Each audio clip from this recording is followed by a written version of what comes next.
So if you clicked on this video it means आप CUET aspirant हो, इस बार आप सीयूईटी का एग्जाम देने वाले हो। सो आई एम हियर, देन आप लोगों को कोई स्ट्रेस वाली बात नहीं है। हम आराम से मिलके सीयूईटी का एग्जाम निकालेंगे अपना एंड अच्छी अच्छी यूनिवर्सिटीज़ में हम पक्का एडमिशन लेंगे, पक्का। ओके, जिस टाइम से तुम अभी निकल रहे हो, मैं लास्ट ईयर उस टाइम से अभी आई हूँ। लास्ट ईयर जब मैं तुम्हारी जगह थी, मेरे को जितनी सीयूईटी की चीज़ें दिख रही थी ना, guys, welcome back to my channel. Here I am with my new video. I'm myself Shakshi, and if you are new to my channel, then a very big welcome for you.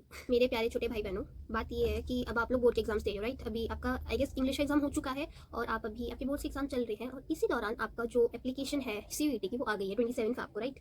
तो उसके लिए अब बात ये है कि आज 29 fab है। फर्स्ट ऑफ ऑल, अगर आप लोग बहुत ज़्यादा टेंस्ड हो या ऐसे बहुत ज़्यादा स्ट्रेस में आ रहे हो कि हमें फॉर्म फिल करना है, तो गाइज रिलैक्स, बहुत टाइम है, 1 महीने का टाइम है तुम्हारे पास। आराम से अपना सीयूईटी पे फोकस ना देके ज़्यादा बोर्ड्स एग्जाम पे दो, राइट? तो आराम से अपना बोर्ड्स पे फोकस करो अच्छे से, but yes be updated for CUET too. Okay, तो अपना सीयूईटी के लिए भी अपडेटेड अच्छे से रहो, बट ज़्यादा अपना जो भी फोकस एकदम आपको बना के रखना है वो अपना बोर्ड्स पे बना के रखो। सीयूईटी के लिए खाली अपडेटेड काफ़ी है।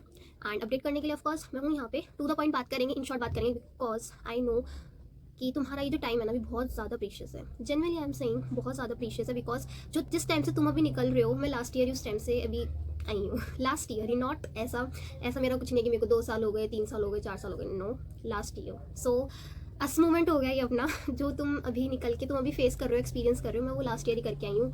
एंड हमारे पे शायद पिछले साल 26 फैब को इंग्लिश का एग्जाम था, तो आप लोग भी इंग्लिश का एग्जाम देके बैठे हो और मैंने भी इस टाइम दे दिया था। मैं मैथ्स के लिए प्रिपेयर कर रही थी उस टाइम, तुम्हारी जगह थी। मेरे को जितनी सीयूईटी की चीज़ें दिख रही थी ना, आई वॉज लाइक कि मैं ये भी चीज़ देख लूँ, मैं ये भी चीज़ देख लूँ, मैं ये भी चीज़ देख लूँ। मेरे को जनरली मेरे साथ यही हो रहा था। अगर आपके किसी के साथ भी अगर ये चीज़ हो रही है, तो मैं सच में ये बोलूँगी personally, please guys don't do जो मैंने मिस्टेक्स करी है। मैं नहीं चाहती कि वो चीज़ आप रिपीट करो, आपका थोड़ा वो जो भी प्रीशियस टाइम है वो वेस्ट हो। ओके, सो इन सब चीज़ों को साइड रख के हम अब बात आते हैं अपनी सीयूईटी के बारे में। तो लेट्स स्टार्ट। मैंने हर चीज़ लिख के रखी है, सो ताकि एक भी पॉइंट मिस ना हो। फर्स्ट ऑफ ऑल, आपका बात ये है कि जो आपकी सीयूईटी के लिए वो न्यू वेबसाइट ओपन हुई है, ठीक है? आप अगर पुरानी वाली वेबसाइट पे जाओगे कोई मतलब नहीं बनता है वहाँ जाके। जो भी है आपका सीयूईटी की न्यू वेबसाइट आई है, तो मैं यहाँ इधर लिख रही हूँ, तो उसको आप देखो आराम से, और इसी पे जाके जो भी इन्फॉर्मेशन जो भी आपको करना है, सिर्फ इसी वाली पे जाके आप चेक करना अपना सीयूईटी का। ओके, उसके बाद हम बात करते हैं अपनी सीयूईटी की डेटशीट की।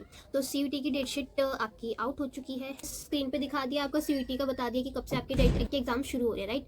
सो देखो, सबसे पहले आपका ऑनलाइन सबमिशन जो है एक एप्लीकेशन फॉर्म का, वो है 27 फेब से तुम्हारा शुरू हुआ है एंड ये 26 मार्च 2024 तक चलने वाला है। इट मीन्स तुम्हारे पास प्रॉपरली पूरा 1 महीना तुम्हें दिया जा रहा है। इसलिए मैंने तुम्हें पहले भी बोला कि अपना जितना भी फोकस है तुम किस पे रखो, सिर्फ अपने बोर्ड्स पे रखो एंड सीयूईटी के लिए अपडेट रहो एंड आराम से अपना एग्जाम फॉर्म फिल कर देना। तुम्हें कहीं नहीं भागना है, कहीं कुछ नहीं करना है। ओके, आराम से अपना हो जाएगा, आराम से फॉर्म फिल करो, क्योंकि अभी इतना वैसे भी साइट पे बहुत ज़्यादा रश होगा, तो वहाँ पे जाके तुम्हारा कोई मतलब नहीं बनता है कि तुम बस लगे हो टेंस्ड हो एकदम कि और हम एप्लीकेशन फॉर्म को फिल करेंगे, कब करेंगे। रिलैक्स, चिल यार चिल। 11:50 PM तक आपका रहेगा। उसके बाद आपका नेक्स्ट आता है कि last date of successful transaction of fees through credit, debit card, net banking, UPI, तो वो भी आपकी डेट 26 मार्च तक की है। फिर है आपका करेक्शन इन पर्टिकुलर्स, तो आपका जो भी पेमेंट का रहेगा वो भी 26 मार्च तक ही रहेगा, ठीक है? उसके बाद आपका जो करेक्शन की विंडो खुलती है, एक मैं वो बता दूँ, जैसे सपोज होता है ना कि कभी हम कुछ गलती से मिस्टेक से कुछ हमारा गलत फिल हो जाता है, उसके लिए एनटीए करेक्शन विंडो खोलती है, ओपन करती है। इस वजह से वो हमारी खोलेगी 28 to 29 मार्च तक, 2 दिन के लिए। सो प्लीज़ मैं आपको यही बोलूँगी कि जब आप फर्स्ट टाइम अपना फिल कर रहे हो, एकदम उसको ध्यान दे के ही करो। कहते तुम्हें मौका ही ना दो भाई, तुम्हें चाहिए नहीं मौका ही मत दो कि भाई मुझे वापस देखना पड़ेगा, चेक नहीं। अपना जब तुम फर्स्ट टाइम फिल कर रहे हो, आराम से देख के, आराम से रिलैक्स होकर शांति से बैठ के देखो, और जितना भी तुम्हारा है ना, कुछ भी डिटेल्स है, तुम्हारा ओबीसी, एससी, जनरल कैटेगरी, जो भी है तुम्हारा, जितना भी है, उसको आराम से बैठ के तुम अपना देखो एंड रिलैक्स होकर आराम से अपना फॉर्म फिल करना, ठीक है? कुछ भी तुम्हारा वो नहीं है, मतलब रिलैक्स रहोगे यार कि गलत हो गया, वो गलत हो गया, नहीं, आराम से करना अपना। उसके बाद में तुम्हारी जो अनाउंसमेंट है सिटीज़ की, वो तुम्हारी 30 अप्रैल से तुम्हारी शुरू हो जाएगी। एग्जामिनेशन है जिसकी डेट आपको पहले ही पता चल गई थी, उसकी है बिटवीन 15 मई एंड 31 मई, मतलब इसके अंदर ही आपका होगा। उसके बाद में वेबसाइट का मैं आपको ऑलरेडी बता चुकी हूँ एंड जो इसका आपका रिस्पॉन्स और आंसर्स कीज रहेंगे उसको वेबसाइट पर अनाउंस कर दिया जाएगा एंड रिजल्ट आपका 30 जून 2024 लिखा है। एंड या वन थिंग मोर कि जैसे कि इसके अंदर नीचे लिखा हुआ आया है कि जैसे कि हमारे इलेक्शंस होने वाले हैं इस ईयर में, सो उस वजह से हो सकता है कि आपकी जो एग्जाम्स की डेट है वो एक्सटेंड हो। ऐसा मत सोचना कि तुम्हारा पहले ही वो प्री ले लेंगे एग्जाम्स, नहीं, ऐसा तो नहीं होगा, तुम्हारा एक्सटेंड ही होगी डेट, तो उससे तुम्हें थोड़ा फ़ायदा मिल सकता है कि तुम्हें और टाइम मिल जाएगा प्रिपेयर करने के लिए। बट मैं यही बोलूँगी अपना पहले से प्रिपेयरिंग करके चलो, अपना बेस्ट करो यार, बहुत आराम से हो जाएगा। जितना वो बना रखा है ना सीयूटी, आराम से हो जाएगा भाई। रिलैक्स रहो, जितना तुम स्ट्रेस लेके करोगे ना उतना ही तुम्हारा काम, मेरे को तो इतना पता है, जितना स्ट्रेस लेके कोई चीज़ कर जाते हो उतना ही खराब होता है। इसलिए तुम्हारी बोर्ड्स एग्जाम्स के लिए पढ़ रहे हो या तुम सीयूटी के लिए पढ़ रहे हो, अपना बेस्ट दो एंड सब अच्छा होगा। ठीक है, तो तुम्हारी डेट्स जो है वो एक्सटेंड हो सकती है, ऐसा अगर तुम्हारे इलेक्शंस का कुछ इलेक्शंस की वजह से ऊपर नीचे हो सकती है डेट्स का। ठीक है, उसके अलावा आपके पास 33 लैंग्वेजेस होंगी एंड 27 सब्जेक्ट्स हैं। तो आप एक कैंडिडेट पे रहेगा, उसको चूज़ करना है उसकी यूनिवर्सिटी के अकॉर्डिंग कि तुम्हें कौन सा सब्जेक्ट लैंग्वेज चूज़ करना पड़ेगा। वो तुम्हारी यूनिवर्सिटी जब तुम फिल करोगे फॉर्म तब उसके अकॉर्डिंग करना है। तुम्हें लैंग्वेज के अंदर 50 क्वेश्चन मिलेंगे, तो उसमें से तुम्हें सिर्फ 40 ही करने रहेंगे। उसके अलावा तुम्हारा जो जनरल, तुम्हें टोटल 60 क्वेश्चन मिलेंगे, जिसमें से तुम्हें से बस 50 ही अटैम्प्ट करने हैं। इट मीन तुम्हें 10 अटैम्प्ट नहीं करने हैं, ओनली 50 ही करने हैं। Let's move forward. तो इसके अलावा आपका ये है कि जो आपका अब एग्जाम मोड होने वाला है वो हाइब्रिड मोड में होने वाला है। इट मीन्स वो ऑनलाइन एंड ऑफलाइन बोथ होगा। जब मैंने लास्ट ईयर एग्जाम दिया था तो उसके अंदर सिर्फ वो कंप्यूटर बेस्ड टेस्ट था, उसके अंदर हमें कुछ OMR शीट कुछ नहीं मिला था। एंड जितना मुझे लगता है आप सबको OMR शीट के बारे में पता ही होगा कि हमें मिलती है, एंड उसमें 4 ऑप्शन होते हैं। चलो इस चीज़ की बात तो हम बाद में कर लेंगे आराम से, बट आपको अब आपका हाइब्रिड मोड में होगा, आपके पास 2 चीज़ें होंगी, ऑनलाइन एंड ऑफलाइन। सो वो भी आराम से हो जाएगा। ठीक है, ये वैसे इस साल न्यू चीज़ हुई है बिकॉज लास्ट ईयर्स तक नहीं थी। ठीक है गाइस, सो हमारे पास टोटल ये होगा कि तुम्हें जो कैंडिडेट है उसको अब की बार सिर्फ 6 सब्जेक्ट ही चूज़ करने को मिलेंगे। लास्ट ईयर तुम 10 सब्जेक्ट चूज़ कर सकते थे, बट इस बार NTA ने कर दिया है कि नहीं, तुम्हें बस 6 सब्जेक्ट ही चूज़ कर सकते हो। अब वो तुम्हारे पर डिपेंड करता है तुम कौन से चूज़ करते हो, एंड वो तुम्हारे कोर्स के ऊपर भी डिपेंड करेगा कि क्या चीज़ कंपलसरी रहती है। लाइक उसकी जैसे BCom के अंदर BCom ऑनर्स तुम करते हो तो उसमें था एक ऑप्शन कि तुम्हें अकाउंट से मैथ्स में एक कंपल्सरी तुम्हें सब्जेक्ट लें। ईयर में क्या था कि तुम्हें 10 सब्जेक्ट चूज़ करने को देते थे कि तुम 10 सब्जेक्ट्स चूज़ कर सकते हो, बट अब तुम्हारे पास ओनली 6 सब्जेक्ट्स का ही है, तुम 6 सब्जेक्ट्स ही चूज़ कर सकते हो। एंड जिसमें सेक्शंस तुम्हें जो मिलेंगे उसमें से तुम खाली 6 सब्जेक्ट्स से अपने यूज़ कर सकते हो, not more than that. And या इसके अलावा आपको जो भी है 50 क्वेश्चन में से 40 अटैम्प्ट करने रहेंगे ऑल टेस्ट पेपर्स में, एंड जनरल टेस्ट के अंदर 60 में से ओनली 50 ही अटैम्प्ट करने रहेंगे। ओवरऑल चॉइस रहेगी आपकी 10 क्वेश्चन की फॉर ऑल 61 सब्जेक्ट्स। उसके अलावा NTA ने भी एडवाइस दी है कि आप एटलीस्ट एक लैंग्वेज एंड जनरल टेस्ट 2 ही दो। Last year general test is compulsory कि आप उसको 2 ही दो, बट इस बार इन्होंने एडवाइस दी है कि तुम एक लैंग्वेज और एक जनरल टेस्ट ज़रूर दो। उसके अलावा तुम्हारा जो ड्यूरेशन रहेगा वो 45 मिनट्स रहेगा, एक्सेप्ट तुम्हारा maths, applied maths, accountancy, physics, chemistry, economics, computer science, IP and general test, इनके लिए तुम्हें 60 मिनट्स मिलेंगे। बट इन सब सब्जेक्ट्स और तुम्हारे जितने भी सब्जेक्ट्स रहेंगे उनके लिए तुम्हें सिर्फ 45 मिनट्स ही मिलने वाले हैं। एग्जाम्स होते हैं वो मल्टीपल डेज में होते हैं, किसी ये एक दिन के अंदर ही 3 एग्जाम्स, मैंने भी इवन 3 एग्जाम्स ही दिए थे एक ही दिन के अंदर। एंड तुम लोग का भी हो सकता है कि एक दिन तुम्हारा एक एग्जाम हो रहा है, एक दिन तुम्हारे 2 एग्जाम हो रहे हैं, एक दिन में तुम्हारे 3 एग्जाम्स हो रहे हैं। तो वो डिपेंड करेगा तुम्हारा कितनी शिफ्ट में होता है, बैक टू बैक एंड शाम को, इवनिंग, मॉर्निंग, वो सब तुम्हें इन्फॉर्मेशन मिल जाएगी जब तुम्हें एडमिट कार्ड मिलेगा अपना।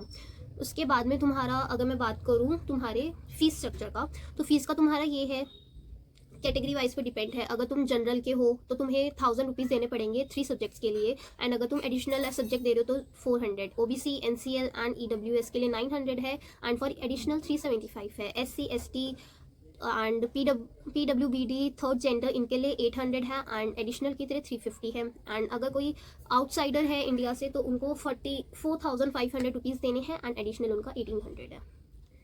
आपका जो मोड ऑफ टेस्ट रहेगा वो मैंने बताया कि वो हाइब्रिड मोड पे रहेगा, एंड जो आपका टेस्ट पैटर्न रहेगा वो ऑब्जेक्टिव टाइप का होगा, मल्टी MCQs बेस्ड होगा वो आपका। एंड जो मीडियम का है वो मैंने आपको जैसे कि बताया कि 13 लैंग्वेजेस है, आप अपनी 13 लैंग्वेजेस है, उसके अंदर से ज़्यादातर मोस्टली लोग अपना इंग्लिश ही प्रेफर करते हैं, but it depends totally up to you कि आप कौन सा लेते हो। सो आपको वो लेना है। इसके अलावा आपके जो डोमेन सब्जेक्ट्स होंगे वो आपको, जो आपने 12th में आप पढ़ के आए हो, आपको वही लेने हैं। ठीक है, ऐसा नहीं कि आप कोई भी, आप कॉमर्स के होके आप केमिस्ट्री ले रहे हो, फिजिक्स ले रहे हो, ऑब्वियसली बात है यार, कैसे पढ़ोगे तुम? जब 2 साल तुम एक चीज़ पढ़ के आ रहे हो तो तुम कैसे लोगे? ऑब्वियसली बात है। बट बहुत बच्चे ऐसा करते हैं कि हम ये नहीं लेते हैं, भाई पता नहीं कैसे ले लेते हैं, बट लेते हैं। तो बी मेक श्योर कि तुम जो 12th में सब्जेक्ट पढ़ रहे हो तुम वो ही लो। उसके अलावा तुम्हारा जो सिलेबस रहेगा जनरल टेस्ट का वो स्क्रीन पे यहाँ पे शो हो ही रहा है तुम्हें, यही रहने वाला है। एंड जो रजिस्ट्रेशन वाली लिंक का है वो मैंने आपको बता ही दिया है कि आपको कौन सी साइट पे जाके अपना करना है। इतनी सी बात और है कि कैंडिडेट्स, मैंने जैसे कि बताया कि वो 6 सब्जेक्ट चूज़ कर सकते हैं, राइट? इंस्टेड ऑफ 10 वो 6 ही चूज़ कर सकते हैं। तो जिनमें से तुम वैसे बस पता क्या ऑप्शन है, या तो तुम 4 डोमेन पेपर ले लो अपने, एक लैंग्वेज ले लो और एक GT ले लो, जनरल टेस्ट GT। या तो तुम ऐसे कर लो, या फिर तुम ऐसे कर सकते हो कि 3 डोमेन लो, 2 लैंग्वेज लो और 1 जनरल टेस्ट लो। सपोज तुम I am from commerce background, तो तुम लोग जैसे अगर बीकॉम लेने जा रहे हो, बीकॉम ऑनर्स कर रहे हो, जो भी ले रहे हो, तो उसके अंदर तुम 3 सब्जेक्ट अपने डोमेन ले लो, जैसे कि इको, अकाउंट्स और बीएसटी। ये 3 सब्जेक्ट तुमने अपने डोमेन वाले कर लिए जो तुम्हारे मेन सब्जेक्ट्स थे। एंड इंग्लिश तुम्हारा लैंग्वेज में हो गया एंड जनरल टेस्ट तुम्हारा वैसे हो गया, तो it will be easy for you. Okay, तुम्हें लेने ही 6 सब्जेक्ट्स है तो। And okay, so let's end this video here only. And guys, अगर ये वीडियो आपको अच्छी लगी हो तो stay tune for upcoming videos. जल्दी ही मिलेंगे नेक्स्ट वीडियोस के अंदर। एंड यस, एक चीज़ और कि अगर आप लोग बिल्कुल भी स्ट्रेस हो रहे हो कोई भी चीज़ को लेके, कुछ भी आपको प्रॉब्लम आ रही है, स्ट्रेस हो रहा है, किसी भी कुछ भी हो रहा है, तो आप मेरे को कमेंट सेक्शन में मैसेज कर लो। I will definitely reply you, अगर जेनुअनली रिप्लाई देने वाला हुआ तो। मैं अपनी इंस्टाग्राम आईडी भी यहाँ शो मेंशन कर दूंगी, तो आप उस पर मेरे को मैसेज कर लेना, मैं उधर भी आपको पक्का मैसेज रिप्लाई दूंगी। आपके कोई भी डाउट होगा तो आई विल डेफिनेटली रिप्लाई यू। कितना भी मेरे को टाइम लग सकता है उसका थोड़ा सा वेट, आप पेशेंस रखना, but yes I will reply you.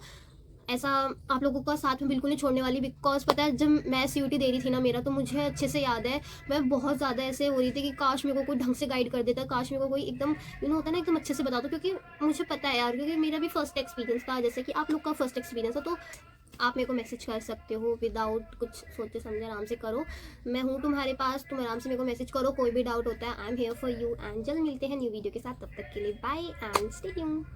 तक बने रहना। सारी वीडियोस इन शॉर्ट में आपको सारी डिटेल्स मिलने वाली है,